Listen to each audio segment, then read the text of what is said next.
se acuñó por primera vez el acrónimo ESCAPE. ESCAPE con K. Es para un grupo de bacterias que, además de ser multidrogoresistentes, escapaban de la terapia antimicrobiana.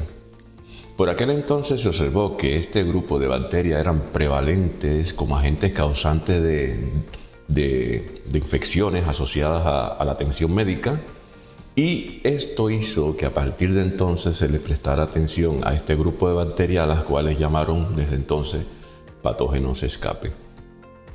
Los patógenos que están agrupados dentro de este acrónimo ESCAPE con K incluyen a Enterococcus, Staphylococcus aureus, Klebsiella, Acinetobacter baumannii, Pseudomonas aeruginosa, Enterobacter cloacae.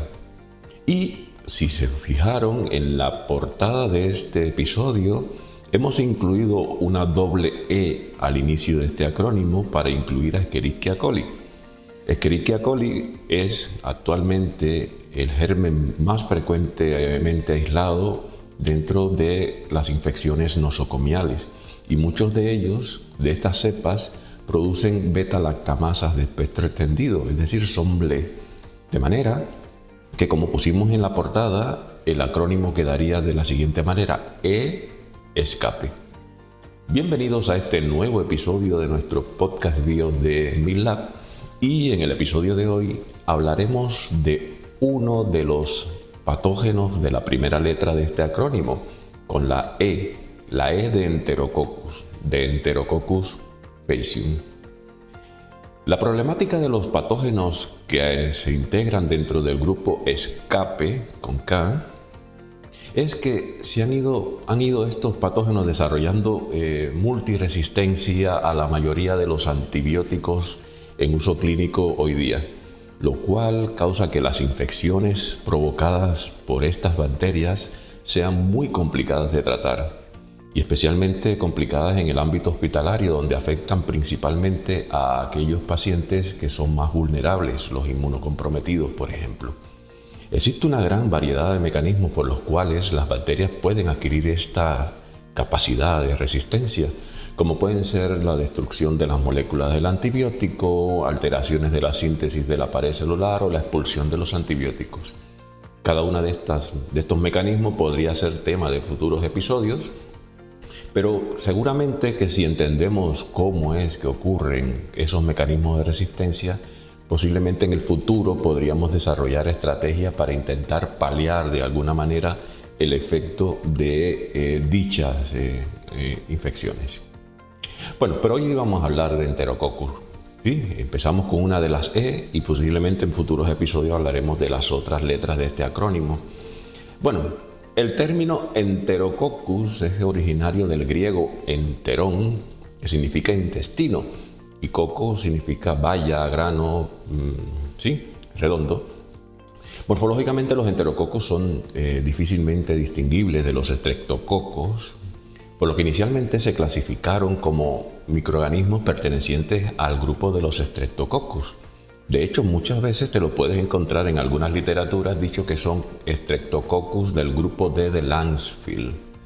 Y abro paréntesis, el sistema Langefield es un sistema de clasificación serológica de los Streptococcus beta hemolíticos y que todavía se sigue usando hoy día, es internacionalmente aceptado, que fue desarrollado por Rebecca Langefield, y está basado en la naturaleza, como decía, en la naturaleza antigénica de los carbohidratos de la pared celular de estos Streptococcus.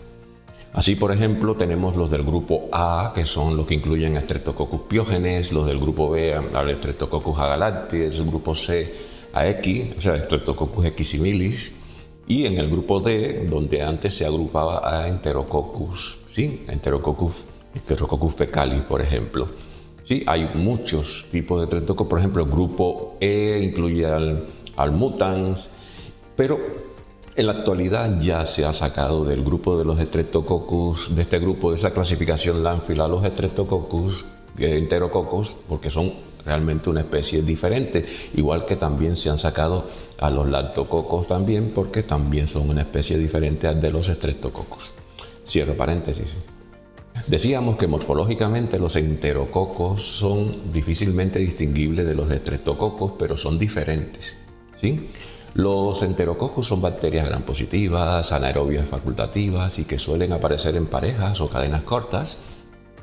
Hay varias especies de estas que pueden causar incluso infección en seres humanos, pero recuerden que los enterococcus también son parte de la microbiota normal del intestino, ¿sí?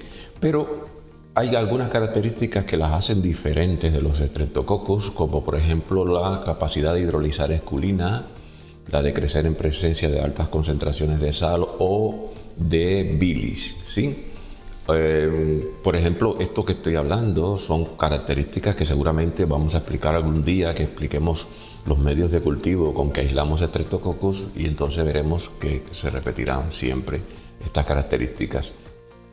En agar sangre no suelen producir hemólisis, rectifico. La mayoría son alfa o gamma hemolíticos en este tipo de medios, es decir, en el agar sangre. Recuerden ustedes que el agar sangre es un medio diferencial que permite conocer el tipo de hemólisis producido por algunas bacterias, ¿sí? Así, por ejemplo, el agar sangre o el agar CNA, ¿sí? Recuerden que el CNA es un agar sangre que tiene además nalidíxico y colistina, que lo hace un poquito más selectivo para gram positivos. Pues en estos medios lo que hace falta es, lo que nos sirve es para determinar o diferenciar por el tipo de hemólisis a algunos organismos. Las hemólisis pueden ser beta, ¿sí? Una hemólisis total que rodea las colonias, ¿sí? Es transparente. La alfa, alrededor de las colonias se ve un halo de color verdoso, y la gamma no se ve hidrólisis, no es visible la hidrólisis. Sí, pero yo decía que en el caso de los enterococcus, la mayoría forma alfa o gamma hemólisis en este tipo de medios, en el agar sangre, ¿sí? Bueno, ¿qué más podríamos decir de ellos? La mayoría reaccionan como por supuesto a los antígenos del grupo de Lancefield, ¿sí? Por eso antes estaban ubicados allí, y algunos pueden ser incluso móviles, pero la mayoría son inmóviles. Que lo que estoy tratando de decir es que normalmente hay algunas características que lo hacen diferente de los Streptococcus, pero entre ellos los enterococcus son bastante difícilmente de identificar por técnicas fenotípicas tradicionales en los laboratorios.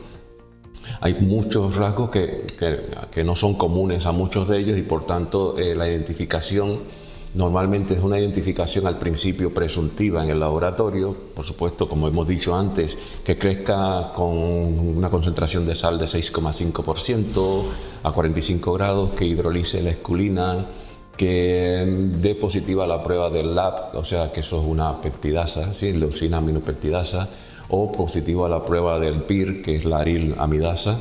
Sí, ese tipo de pruebas son las pruebas que normalmente se utilizan en el laboratorio, pero para confirmar o diferenciar las especies normalmente recurrimos a técnicas de secuenciación 16S o al MALDI-TOF. Bueno, los microorganismos del género Enterococcus se encuentran entre los principales patógenos nosocomiales. Recuerden que cuando digo nosocomiales estoy hablando en el hospital, ¿sí? Y se encuentran entre los principales nosocomiales, y esto hace que también en este sitio también hayan adquirido determinados tipos de resistencias, porque las limpiezas se hacen con determinados antimicrobianos y cada uno de estos va otorgándole mayor resistencia a cada uno de estos microorganismos. Los pacientes también están siendo tratados con antibióticos y eso también contribuye a que empiecen también a adquirir resistencia. Pero aparte de todo eso, los enterococos tienen una determinada resistencia intrínseca a algunos antibióticos, ¿sí? Por ejemplo, los enterococos muestran una moderada sensibilidad a las penicilinas, son resistentes intrínsecamente a todas las cefalosporinas, a trimetoprim sulfa, a concentraciones terapéuticas de aminoglucósidos y de clindamicina, ¿sí? Pero a lo largo de los años han ido adquiriendo resistencia a otros antibióticos, ¿sí? ¿Por qué? Porque han ido adquiriendo horizontalmente determinados genes de resistencia. Cuando digo genes de resistencia, estoy diciendo genes que se pueden transmitir entre especies parecidas o entre especies diferentes mediante plásmidos o transposomas o por mutaciones espontáneas que pueden aumentar en todos estos organismos en este caso en los enterococos, a algunos antibióticos. Y esto es importante porque ahora mismo, en el caso de los tratamientos de elección, normalmente cuando tienes cocos son los beta-lactámicos, los aminoglucósidos, los glucopéptidos, que son los tratamientos normalmente cuando tú tienes una infección con este tipo de infecciones estreptocócicas o enterocócicas. Pero, ¿qué es lo que está pasando? Que Enterococcus fecalis, que es casi siempre el que normalmente se encuentra dentro de las infecciones nosocomiales, y especialmente Enterococcus faecium, han surgido como patógenos nosocomiales que normalmente tienen una resistencia aumentada a cada uno de estos antibióticos. Pero en el caso del que vamos a hablar hoy, que es el faecium, no todos los faecium son malos. Recuerden que eran parte de la microbiota normal, pero hay un complejo clonal que se le llama complejo clonal 17. En la literatura te lo puedes encontrar como CC17, que es un clon que deriva de faecium, que está adaptado al medio hospitalario y allí se disemina con mucha facilidad. ¿Sí? ¿Por qué? Porque se ha visto que tiene muchísimas características e islas de patogenicidad que lo hacen especialmente resistente y adaptado al ambiente hospitalario. Es decir, este linaje de Enterococcus faecium, el CC17, está muy adaptado al ambiente hospitalario, a lo que utilizamos para limpiar, a los antibióticos que se utilizan en el hospital. ¿Sí? Entonces, ¿por qué son importantes? Porque han desarrollado una resistencia cada vez mayor, una resistencia de alto nivel a las penicilinas. ¿Sí? ¿Por qué? Porque hiperproducen, por ejemplo, PBP5, que es una proteína que tiene una afinidad por las penicilinas. ¿Sí? Entonces te puede encontrar algunas de estas proteínas que incluso están mutadas, que las hacen mucho más resistentes a penicilina y por tanto también a penicilina, ampicilina, amoxicilina clavulánico, al imipenem, a todo eso se hace resistente.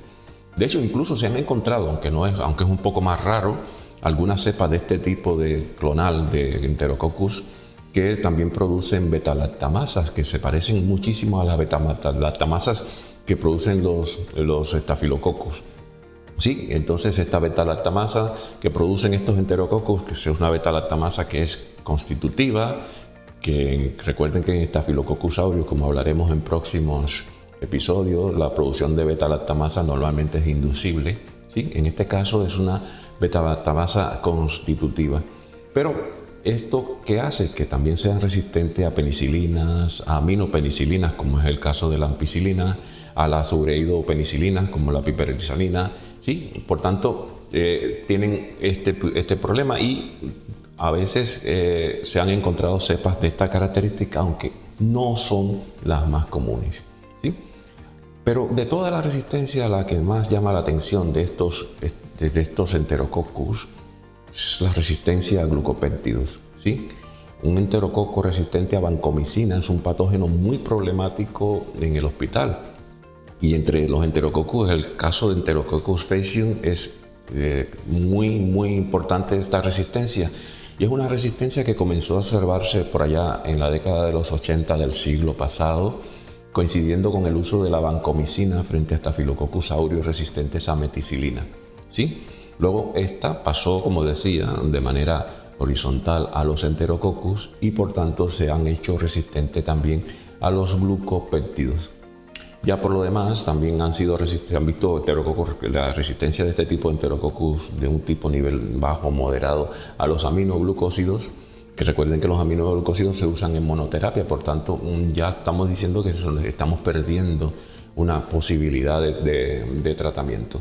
¿Sí? Lo importante es que epidemiológicamente hablando, las infecciones provocadas por enterococos son de las más importantes en los hospitales. De hecho, se dice que están entre el 8 o el 10% del total de las infecciones asociadas a cuidados sanitarios, de las infecciones nosocomiales. Son el tercer lugar, ocupan la medalla de bronce. Recuerden que dentro de los microorganismos infecciosos, el primer lugar los tienen las enterobacterias, después los tienen los estafilococcus, estamos hablando del ambiente hospitalario, y en tercer lugar están los enterococcus. Y de estos, el Fecium está ganando un lugar bastante preponderante, ¿sí? Entonces, y más después de la última pandemia que tuvimos del SARS-CoV, del COVID, esta incidencia, la bacteremia nosocomial por Enterococcus ha ido aumentando, ¿sí? Ha ido aumentando muchísimo más. Bueno, ¿qué pasa cuando tienes enterococo en el ambiente hospitalario? Pues posiblemente el origen de la colonización, primero colonizará el tubo, el aparato digestivo de los pacientes, ¿sí? Y luego puede incluso allí estar o persistir tanto aquí en el intestino como en otros, material médico, por ejemplo, puede estar o persistir durante mucho tiempo. Pensemos que una de las características que tiene Enterococcus es la capacidad de producir un biofilm importante, que es el que permite que aumente su estadía, el tiempo en que puede estar o permanecer en determinados instrumentos, ¿sí? Los sistemas de administración intravenosa, los estetoscopios, las camas, las manivelas, las cuñas para orinar, etc. Por tanto, en este contexto, la diseminación de las cepas que son vancomicinas resistentes son un problema y necesita o requiere una rapidísima actuación. Y pensemos que además, si en el hospital estamos suministrando antibióticos, estamos limpiando constantemente la superficie con antimicrobianos, en este entorno ellas se hacen muchísimo más fuertes. Y si se hacen fuertes en un entorno como este, donde hay pacientes con factores de riesgo, ¿sí? Pacientes que están siendo administrados con antibióticos, con procedimientos invasivos, inmunodeprimidos, mucositis, diabetes, insuficiencia renal, esto ya se convierte en un gran problema de salud. Entonces luego lo que veremos con Streptococcus es que son infecciones invasivas, que pueden ser monofocales o multifocales y que pueden complicarse con bacteremia. Por tanto, ahora mismo te puedes encontrar que hay mucha gente con infecciones genitourinarias provocadas por Enterococcus, infecciones abdominales, pélvicas, infecciones de la piel, de las partes blandas, articulares, endocarditis, etc. ¿Sí? ¿Cómo se manejan estas infecciones enterocóccicas? Un problema, ¿no? Que hemos mencionado que los Enterococcus son intrínsecamente resistentes a varios de los antibióticos que frecuentemente empleamos en la práctica clínica. De manera general, así hablando, porque no soy experto en antibiótico-terapia y de eso posiblemente hablemos en futuros episodios, normalmente intentamos usar un antibiótico bactericida rápido al principio o combinar este antibiótico con otros, sobre todo pensando en que la pauta debe diferenciarse en si hay un alto inóculo, si está presente en qué sitio o en qué zona, si es multifoco y si es en material prostésico. ¿Por qué? Porque puede ser que ya haya la presencia de una biopelícula, como hemos explicado en otros episodios. En este episodio no tengo, como les decía, la intención de hablar de antibiótico-terapia, pero solo como ejemplo, el antibiótico de elección dependerá de la especie de Enterococcus, por ejemplo, si es Fecium o si es Fecalis. Es importante diferenciar bien porque uno puede ser más resistente a determinados antibióticos que a otro. Como les decía, necesitamos saber el foco clínico, ¿sí? Recordemos que en los casos de infecciones por Enterococcus, por ejemplo, ya que lo hemos identificado, sensibles a la penicilina, a la ampicilina, por ejemplo, que son los Fecalis, el tratamiento de elección sería por lo general las aminopenicilinas, la ampicilina intravenosa, la amoxicilina oral, ¿sí? Pero puede ser que tengamos una infección con un alto inóculo, ¿sí? O infecciones o endocarditis, entonces hay que recomendar entonces tratamientos combinados, ¿sí? Tratamientos que combinan, por ejemplo, la ceftriaxona con gentamicina. Y en el caso de los Streptococcus resistentes a ampicilina, pero sensibles a vancomicina, como es el caso de algunos Enterococcus faecium que son sensibles a vancomicina, entonces la vancomicina o la teicoprocoplamina serían el tratamiento de elección. Ahora bien, el caso que hoy queríamos hablar, que era el que es del grupo escapa, que son los enterococos resistentes a ampicilina y vancomicina. Aquí están los Fecium. Normalmente entonces no se puede usar este fármaco. Entonces aquí el tratamiento es un tratamiento que no está tan bien definido como hemos mencionado con los anteriores. Posiblemente aquí los fármacos válidos serían el linesólido o la daptomicina, que son bacteriostáticos, y normalmente estos se pueden combinar con otros tipos de tratamientos. Pero en otro episodio posiblemente vamos a hablar más del tema de la elección de los antibióticos para cocos gram positivos. No quiero seguir redundando en esta parte del tema. Bueno, en realidad lo que quería dar era una visión de este patógeno de la E, del grupo de escape, Enterococcus faecium. Un patógeno hospitalario intrínsecamente resistente a múltiples antibióticos, lo cual lo convierte en una de las principales causas de infecciones nosocomiales. Su capacidad de formar biopelículas, su resistencia intrínseca a la acción de muchos desinfectantes y agentes de limpieza que usamos en el hospital hacen que este microorganismo sea un desafío para los profesionales de salud, para los microbiólogos. Enterococcus faecium cuenta con una amplia gama de mecanismos de resistencia, como los que mencionamos en el principio, como son la adquisición de genes o de resistencia por elementos móviles, como pueden ser los plásmidos o los transposomas, en los cuales están esos genes de resistencia que le confieren la resistencia a la mayoría de los antibióticos de importancia clínica y que hacen que nuestro arsenal terapéutico disponible esté un poquito en duda.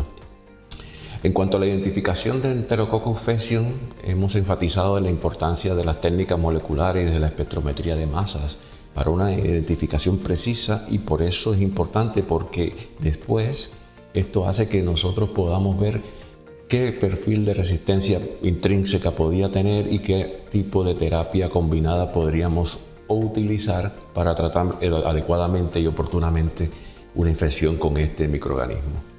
Bueno, hoy solo hemos hablado de una de las letras, de una de las primeras E de esa doble E, la E de Enterococcus. En próximos episodios seguiremos con las otras letras de este acrónimo E, escape, con K. De momento lo dejamos aquí y los espero en próximos episodios de nuestro podcast de MIRLAB. Así que adiós, adiós, adiós.